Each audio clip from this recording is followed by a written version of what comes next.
All right, welcome to this next lesson that we have with Savvy Startup. I am so grateful to be here with my good friend Tim. He's going to be helping me teach this lesson today on an incredibly important topic when it comes to running your own business and making money. You're not going to find a better person in the industry than Tim and his team over at Savvy CFO when it comes to understanding the different components of making money in a business, when it comes to making sense of the money coming in, where it came from, and where it's going. But that ties in perfectly with our lesson today, where we're going to be talking about filling out tax forms for the IRS, the SS-4, as well as the W-9s, and the importance of how these different forms pull into your business. Because as an entrepreneur, the goal and focus of your business is multifaceted. I mean, obviously you want to get out there and you want to provide an excellent product or an excellent service. But in the process of doing that, there is going to be an exchange of money. And we need to identify where that money is coming from, where it's going to, how to document and track that, and make sure it drops into the right buckets. And there's a proper tracking for that entire process. And that's where these forms come into place.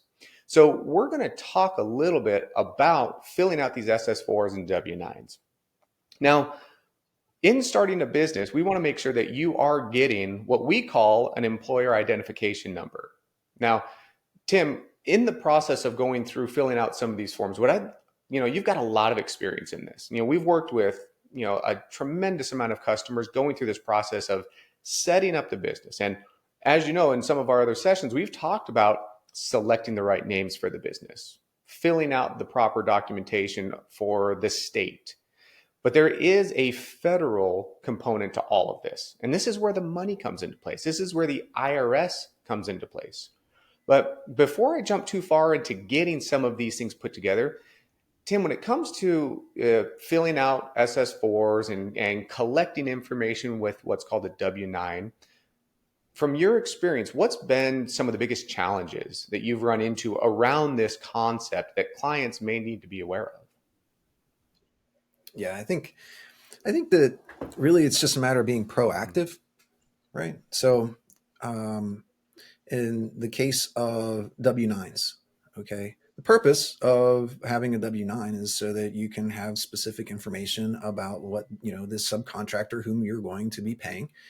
And then whether or not you need to send that person a 1099 at the end of the year if specific rules are met for that particular vendor and how much they get paid and the way you pay them. And if you fail to get the W-9 during the course of the year, now you're scrambling in January, right, to try to go get that W-9 so that you can prepare a 1099 and get it out by the deadline, which is a pretty short deadline, keeps getting shorter actually.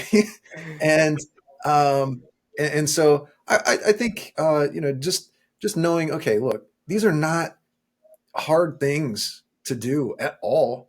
You just need to be proactive about them, and when okay, it's time to pay somebody for the first time, boom, It truly. ask for that W-9 right now and get it. And plus now exactly that you're paying the right person's information, their correct tax ID or social security number, their correct business's name or DBA, their correct address, Mhm. right? And so it's just a matter of just being proactive and kind of just doing things the right way so that you don't put yourself in a pickle, during tax season when it's a busy time of the year. Man, I think you nailed it, man. And it's so true. When it comes to documentation and running your business, I know we talk in some of our other lessons about process and creating a process around what you do. Like these SOPs or systems of processes are so important.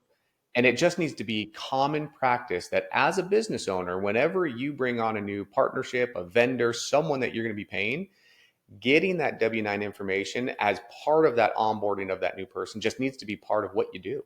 And the quicker and the sooner you do that, the easier life becomes, because I can't tell you how many times we've worked with clients that they're running a business and many times successful businesses, yet they fail to get this piece. put together. And so when it comes to helping them make sense of where the money went and who they paid and pulling all that information together, when we work with, you on the side of, the books and where the money came from and where it went and making sense of the financials, we need to know that piece as well for the tax prep. And so it just is so, so important.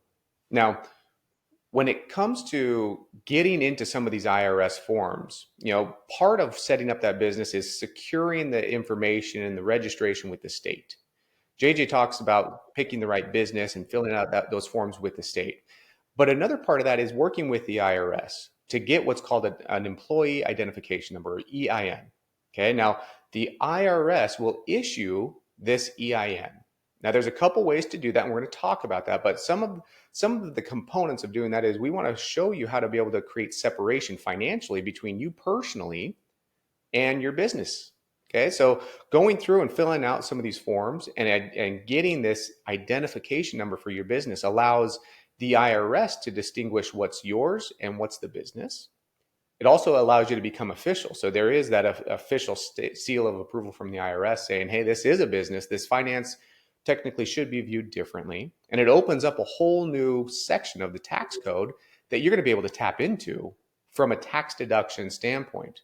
Because what happens is the world of taxes does not operate the same way for businesses as it does for individuals. There are significant advantages and benefits to operating as a business instead of just as an individual. And that's why we want to go through some of these steps.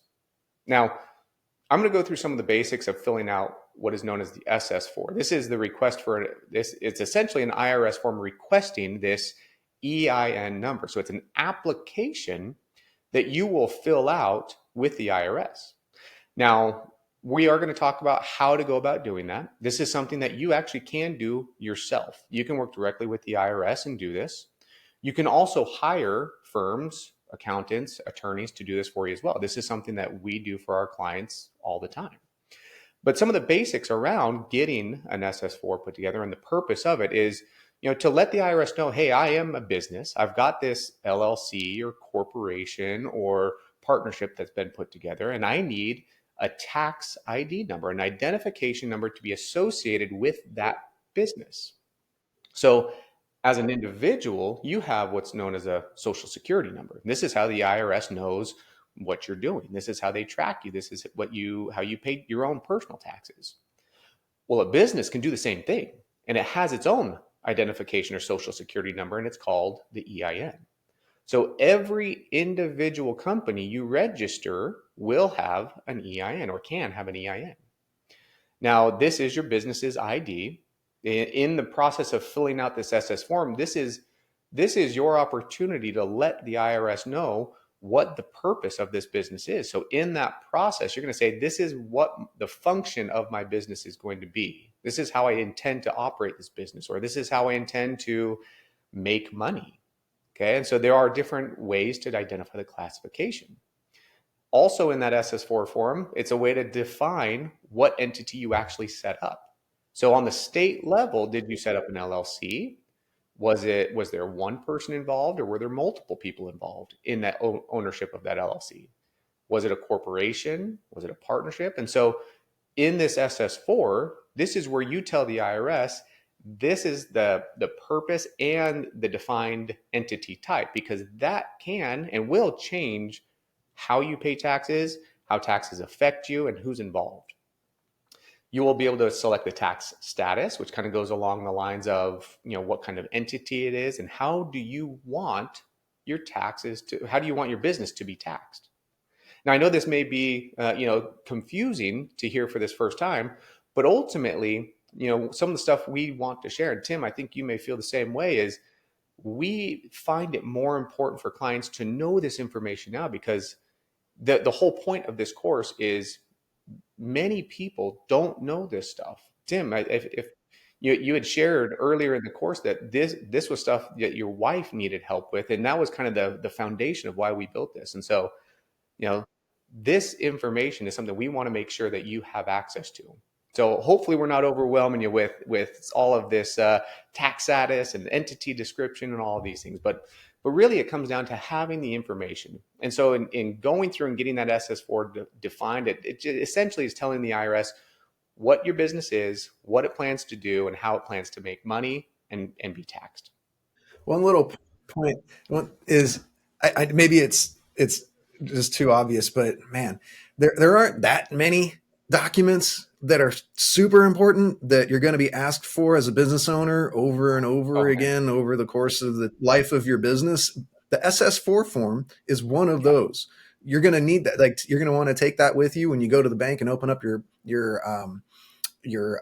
first checking account for your business, and you're going to be asked for that for all kinds of different reasons, for who knows why. So make a digital copy and save it in a place where it will not ever get lost. Absolutely. And Tim, you're absolutely right. You know what, when working with the IRS, you'll actually have the opportunity, depending on how you get this, to get a digital form directly from the IRS. But the most important is going to be that physical copy of your tax ID number that the IRS does send you. You're going to want to admit that's the digital copy that you're going to want to take a picture of to scan it. You will use this constantly. It's what you'll use for your taxes. It's what you'll use for bank accounts. It's what you use for other vendors. Like, this is the number that I use more frequently in my business than just about anything else. So, Tim, you nailed it. Now, a question that we get is, well, who has to do this? Like, who has to get one of these? Well, anyone who runs a business, who forms a business, will want to get this, fill out this form and get this tax ID number. So whether you're an LLC or a corporation, a partnership, in many cases, estates or trusts, they're all having a unique identification number. So if you're just getting started with your first business, this is a step you will want to take. This SS-4 is a form you will want to fill out to secure that unique employee identification number. But also, every time you set up a new business, every business will have a unique identification number as well. And so when looking at this, I mean, every business is almost like you're creating a unique individual that would have their own unique social security number. So if you do set up multiple businesses, you will also have multiple tax ID numbers. So you'll be setting up multiple SS-4 forms for that process. Now, the benefit is it does create this like separation, this distance between you personally and the business when used properly. You don't want to commingle funds from the business, so there's this separation is going to be very, very important. But it also opens up this doorway to be able to start taking all kinds of tax deductions depending on your business. And tax deductions are phenomenal. We're going to be talking about some of these deductions in some of our other courses. But ultimately, in order to truly qualify and run that business and do it effectively and let the IRS see that you have these forms put together, it gives you the ability to do that through filling out this SS-4. Now, when it comes to filing that SS-4, really there's three separate ways to go through this process. The fastest way is going to be online. So if you wanted to do this, you could go to irs.gov. You can go to the IRS's website yourself and fill this form out for yourself. And this is a very fast process. This is something where you could have an EIN, assuming you fill out the form correctly online, and assuming the name is available and someone else hasn't already taken the exact name you're going for, you could have an EIN same day. And this is where the IRS will issue that EIN to you using this SS-4 form. And you can have a digital copy of that name that you secured from the LLC, as well as the number that could be associated with it. So that is a common way to do that. It's the fastest way to do it. Some of the slower options that are still available in this day and age, which is awesome, but also crazy, is you can mail it in. You can fill out a physical form. So if you go online and fill out and download and print out an SS-4, you can fill it out by hand and you could mail it in. And it does take longer to go through that process, depending on how long the IRS takes to go through that process. But Tim, have you ever had the privilege of calling into the IRS? Oh, yeah, I certainly enjoy waiting on hold for hours and hours and hours. The worst is during tax season. It's just like, why? Don't even Yeah, try. dude, it's the worst. It's like not even Why? like you almost have to hire someone just to sit on hold all day. I'll give you an Yeah. example. I had the privilege just yesterday of sitting on hold with the IRS for 2 hours, only to have the Yay. call drop. Never talked to a single person. It's Oh, the worst. even better. So the Yeah. IRS is not known to be super efficient, especially when it comes to mail or fax or phone calls. But mailing in an SS-4 or faxing in an SS-4 is definitely an option. And all of their information is on the IRS's website. So if I can make a suggestion, the online option is always going to be the best. Now, here's an example form of what an SS-4 looks like. Now, there are a lot of boxes to check and a lot of things to fill out, but ultimately, at the end of the day, what the IRS is looking for is who is the name of the responsible party and what is their social security number. Now, there are more things that you want to fill out on here, but this form, the main things is who's going to be involved, what are their names and what are their addresses, what's their social security number, what type of business will you be using? Is it going to be an LLC or is it going to be a corporation? What's the point or purpose of this business?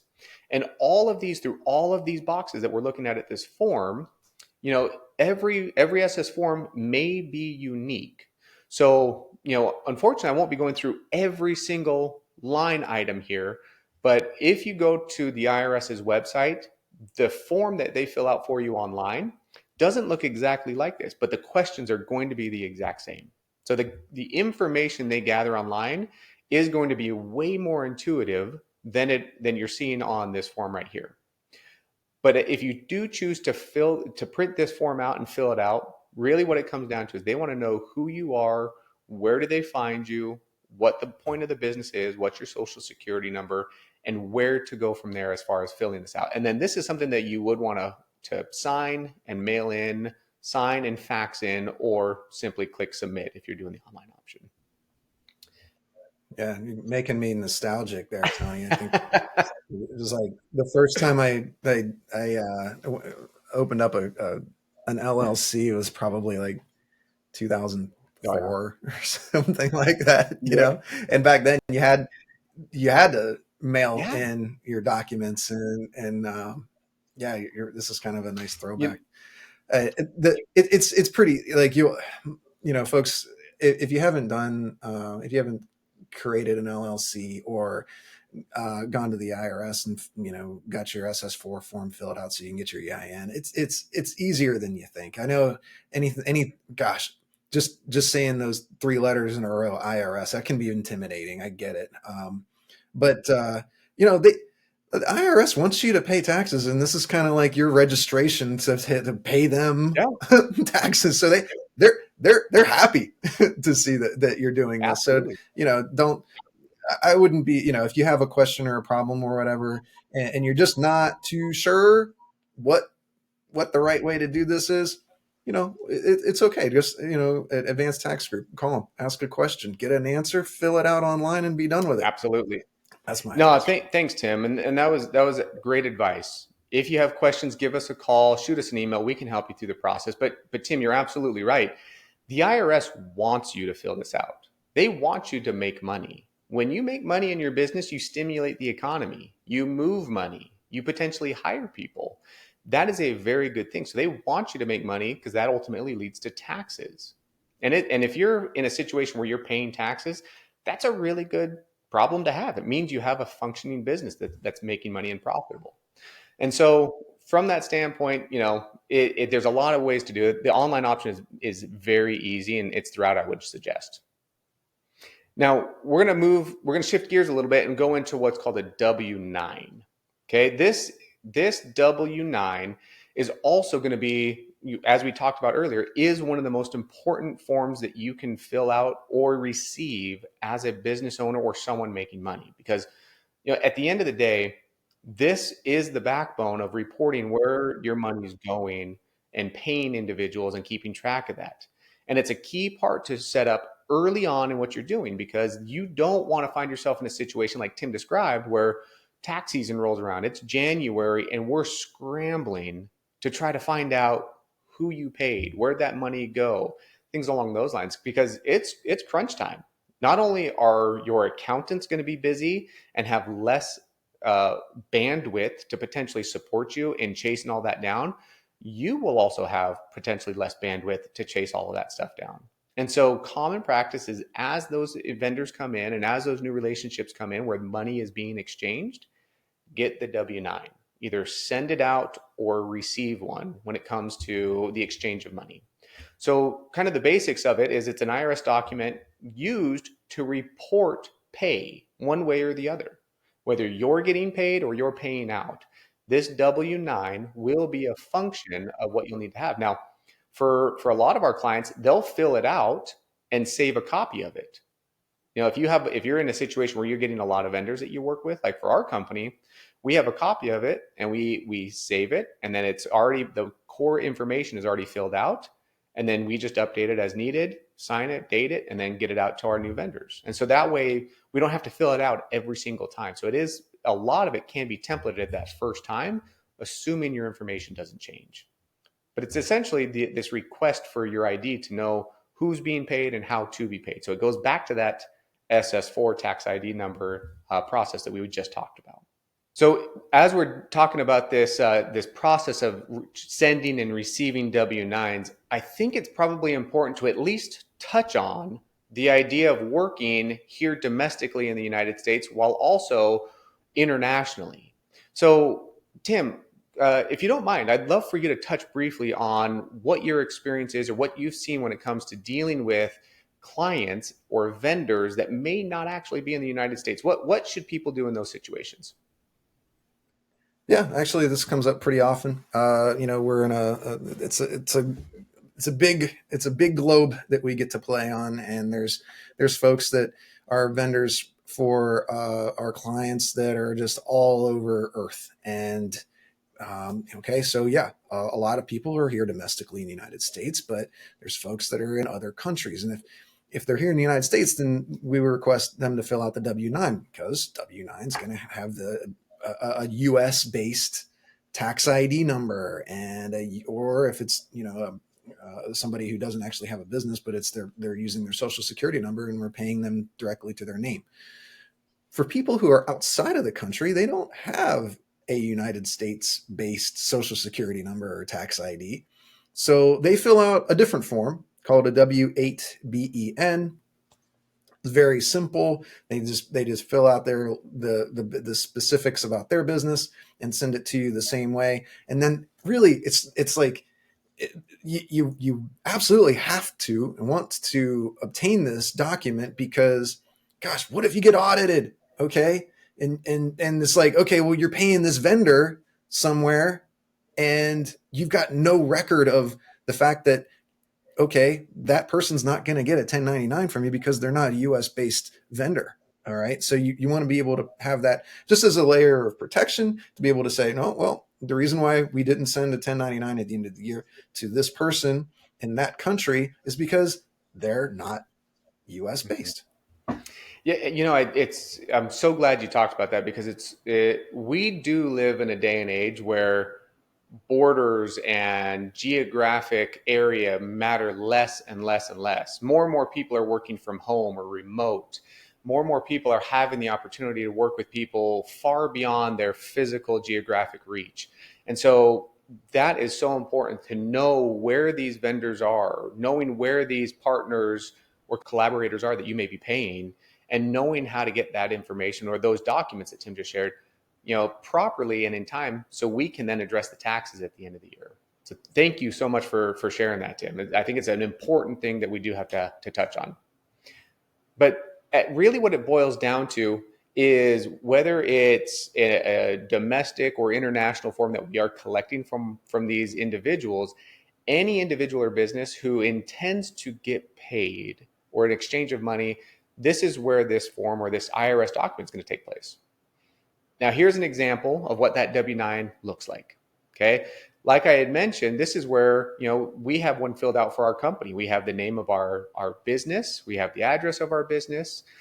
We have the employer ID number. So in here, so whether this is something that you're filling out with your own social security number or an employee identification number, if you're a business, use the EIN or employee identification number. But this is what that request looks like. So as you're going to start receiving these from individuals that you intend to pay for services or products. And if someone intends to pay you, this is what they'll be requesting from you. So this is an important document as well. Typically, common practice is save a copy of it and use it when needed. And as you onboard new vendors, have a file. We talk a lot about creating systems and processes and filing. This is something that you'll want to attach to every one of those vendors. So when it comes to tax season, you have that information in place. Yeah, and if you're doing your own bookkeeping, always remember that when you collect this W-9 to go into let's say you're using QuickBooks, go in there and go to the vendor section and type the name of the business in, the address, and the tax ID number. And that way, when the year end comes around, it's already in there, and you're done. And it's like a check mark. It's already done, and you can worry about other Oh man, things. the end of the year chasing down this information for 1099 tax forms is like the worst. So, and I will give a quick plug. Tim said if you're doing your own bookkeeping, that's something you would want to do. I would highly, highly recommend talking to Tim and his team about doing that for you, the bookkeeping and the financials. So you just don't even have to worry about this. At the end of the day, unless you're actually running an accounting or tax firm, you really should be considering working with some of the best in the industry so you can focus on what you do best. Run your business, make your money. Let guys like Tim do the books. Let his team come in and check things out. I mean, you're not going to find someone better out there. Yeah, thanks for that. Kind of a lesson in leveraging your time, right? Absolutely. Entrepreneurs, there's a million things to do, and if you can find ways to leverage your time, whether it's bookkeeping or anything else under the sun, it's just one of those things, and they all add up. So thanks, Tony, for saying that. Well, and that does kind of bring me to the summary of everything when it comes to the SS-4 and W-9. Really, it's securing the proper information to get an EIN that you will use over and over and over again, and that's found through the SS-4.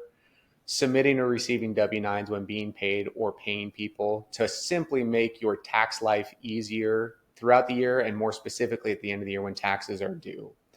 And really, our goal here is we simply want to be able to make sure that we can provide support for you, not just in this course, but also in these specific topics. So if you have questions about filling out these forms, if you have questions about doing the bookkeeping, please reach out to us. I mean, like Tim said, leveraging yourself is the key to entrepreneurship and scaling that business. You can only be in so many places and do so many things at any given time. So the more you can use and leverage other people and their skills, the more you can do within your business to make it grow. So thank you so much for joining us on this lesson, guys, and we'll look forward to seeing you on the next one.